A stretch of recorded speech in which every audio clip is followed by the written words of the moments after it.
Hey, so we got a few fish in this bag here. If you saw the title of the video, which of course pretty much everyone saw, you know that I got a few rare species of freshwater puffers. Actually, this first species that we have is not freshwater. It's a brackish water to saltwater species, and these guys are Batoka puffers. Now, these guys are also known as the milk spot puffers. At the pet store, they transitioned them into brackish water for me, so I could just put them straight into my brackish water tank. This is a species that grows quite large. They can get really big, as big as some of the saltwater puffers. I'm just gonna grow them out, and eventually when they get too big for that tank, I'm probably just gonna sell them. And I think I can make kind of a lot for, well, 3 of them, because they are kind of a rare species. This is my first time seeing them, so glad I was able to get these. Alright, so the next species that we have is this guy. This is a dragon puffer. So another common name for this is the humpback puffer, but the most used name is the dragon puffer. And this guy is massive. Look at him go. That's crazy.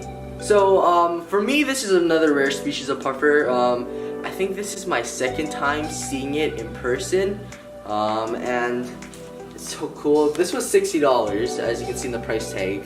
It wasn't cheap, but I really wanted it, and it's rare for me, so I decided, you know what, I might as well get it. Now, a lot of puffers that I have kept in the past are usually on the smaller scale. I do have a Fahaka puffer at the moment, but he's still small, so he's not massive yet. So this is actually, I guess, my first extra large puffer. So what's cool about these guys is that they are ambush predators, which means they don't move much. They are very still most of the time. If they see a fish, coming by, they will just pounce really quick. So I can't wait to do feedings with this fish. That's enough of me talking. Let's get these guys acclimated into their new tanks. Alright, so here is the big guy, the humpback or the dragon puffer.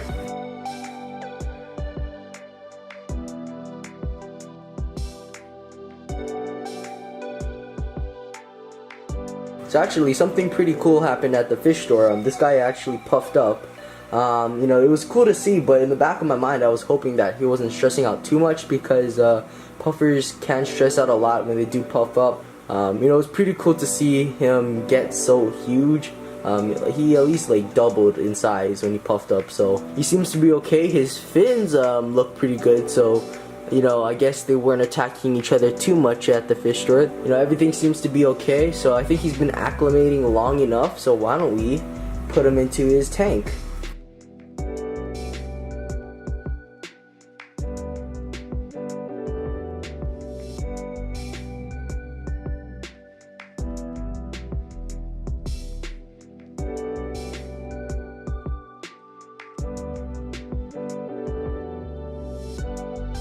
So there he is in his new tank.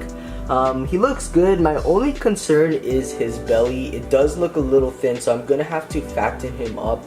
I think the reason is because there were so many puffers in that tank. I bet a lot of them were outcompeted for food. I think they were feeding them comet goldfish.